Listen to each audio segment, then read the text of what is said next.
Good morning once again. Good morning once again. Good morning. Yeah, I'm happy to be here with you again. Father Charles Navwana, and together with Deacon Dave, whom you know very well. Just to update you, to share what has changed at the home of the Holy Angels, and then to ask for your continued help in supporting the mission that God has called me and you to share in the caring for his children in Uganda. Now, most of you know the story of the Home of the Holy Angels and how back in 2008, when Father Charles was visiting his mother back in his hometown in Uganda, he was walking down a dirt road when a little 4-year-old boy ran up to him and said, "Father, help me, I'm hungry." Well, that day, Father Charles heard God calling him to leave literally everything behind here in the United States and to start the Home of the Holy Angels, which is a place for kids who are orphaned because of the AIDS epidemic that they had going on there, could go to have a safe, loving, and caring place to grow, to become independent adults. That was, and it remains even today, the mission of the Home of the Holy Angels.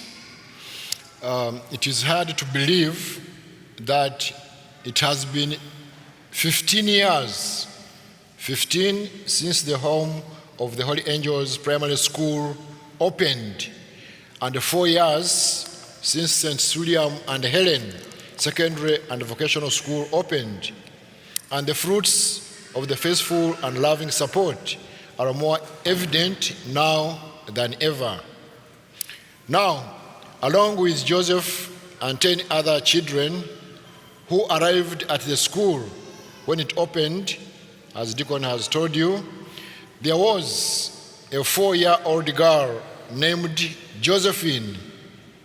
Like Josephine, like Joseph, Josephine had lost her parents due to AIDS. Since that day, Josephine is a bright and excellent student, progressed through our primary and secondary schools. She's now nearing completion of a degree in nursing and midwifery studies. So presently, she's performing her internship in Uganda's largest hospital.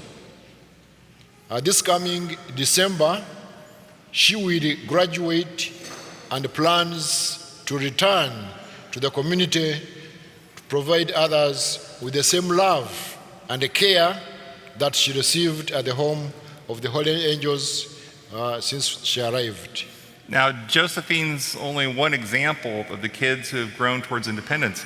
Joseph, that little 4-year-old boy, he's nearing the completion of his secondary school studies. There's a young woman named Margaret who's actually working on becoming a professed nun, so she's in formation for that. And there's 12 other students who are nearing completion of their studies in becoming electricians, educators, and some of the other areas that we have, nurses especially.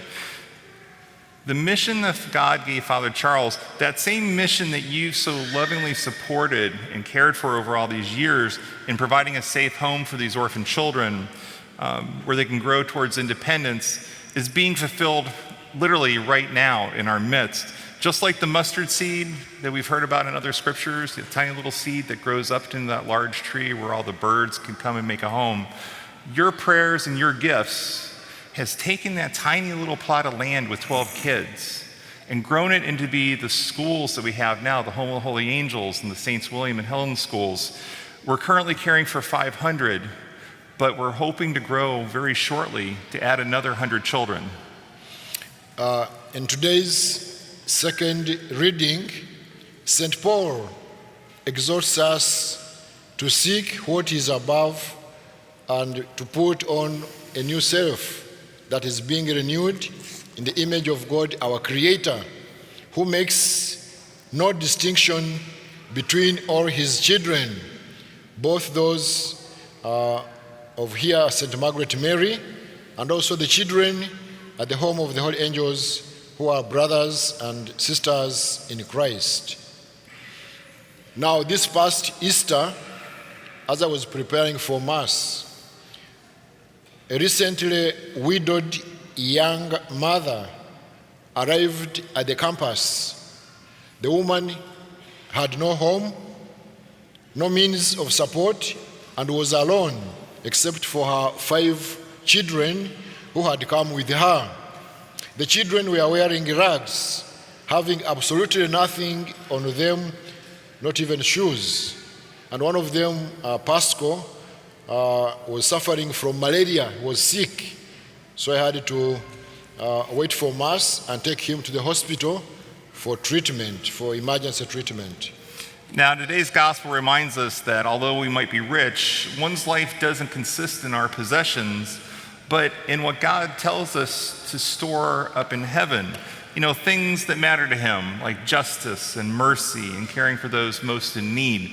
You know, like that woman and her children who came to Father Charles that day seeking help.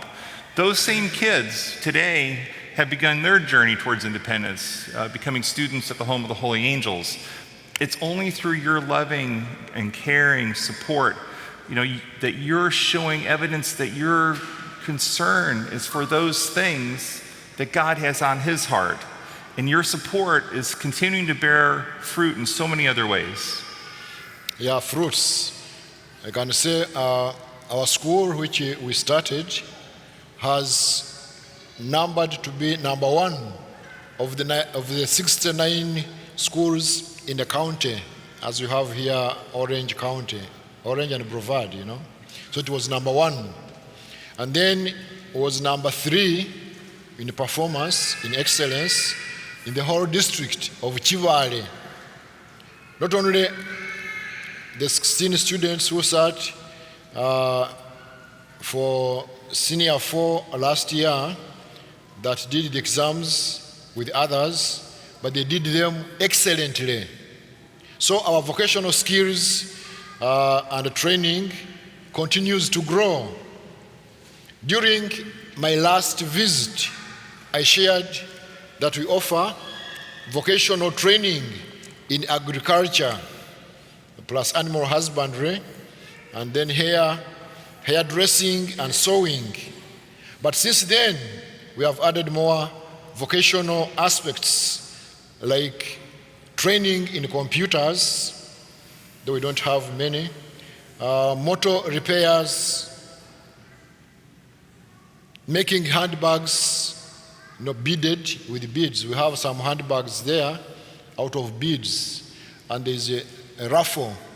So some people have not heard this. There's a raffle for those bags, and after Mass, there will be at 6 o'clock Mass, there will be a draw. So if you win, then you take the bags. They are there, and the table mats. So they make those and make also shoes. And our agricultural programs have expanded beyond raising cows and chicken and pigs. We also have included sheep, goats, guinea fowl, turkeys, rabbits, and mention it. We are now growing beans, which the children enjoy very much, and corn, and sweet potatoes, plus Irish potatoes. We call them Irish. Yeah, they call them Irish potatoes. I don't know why, but they came from Ireland. Then we also grow yucca, peanuts, and bananas, which the children enjoy themselves, okay? So our need still remains great. Picture 110 boys in triple-level bunk beds in a room not bigger than this tiled area in the sanctuary that you see every night. That's one of our classrooms that they're living in. The government of Uganda also notified us recently that we need to provide a place for the kindergartners and pre-kindergartners to have. So in addition to having a dormitory for the boys in the secondary school, we also now need to have a dormitory for the younger children. We're seeking your help to raise $150,000 this year so we can begin the first floor of the boys' dormitory. You know, not only do they live there, but it also provides laundry facilities. Right now, they're washing their clothes by hand at any spigot they can find, and they're laying them out on the ground to dry. So this will provide a place for them not only to sleep, but also to, you know, take care of their clothing. It's important that we get them out of that classroom because it's going to allow us to have more children from the primary school begin the secondary school, which then opens up space for more children from the community to come into our primary schools as well. So whatever you can give, 5, 10, 15, 20, 100, anything, God is going to bless you as you share, these gifts that he's given you with these beautiful children who are in so much great need. And what God has accomplished over the past 15 years at the Home of Holy Angels and Saints William and Helen is truly miraculous. It's a miracle. And so much of it has been a result of your loving care and support for these children. So please consider generously helping Father Charles and the children once again, just as you've done since the beginning of this ministry. It's your gifts that he blesses, God blesses and expands. So if you're writing a check today, please make it out to St. Margaret Mary, and in the memo line, put kudu in there. We've got black baskets here at the side door and in the back of the church. And if you're not able to make a donation today, you can drop off one at the church during the week. Just like I said, put St. Margaret Mary, make the check out to Mark Kudu in the memo line. Just let them know at the front desk that it's for this ministry. Yeah, so please visit us at the narthex after Mass and this door here to participate in the raffle beadwork I told you about that the children made, and the draw will be after 6 o'clock Mass. If you are the winner, then you take what they made. And then see more pictures and the campus to learn more about how you can help. The children are very grateful to each one of you for your love and generosity. And they want you to know that they pray for you every day.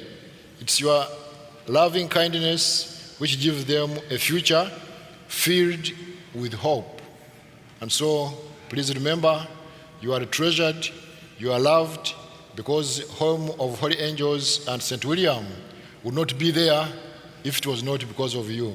So for that, I thank you from the bottom of my heart, and I thank you for your kindness and generosity. May good Lord continue to bless you. Thanks very much, and have a nice Sunday. Thank you. Thank you.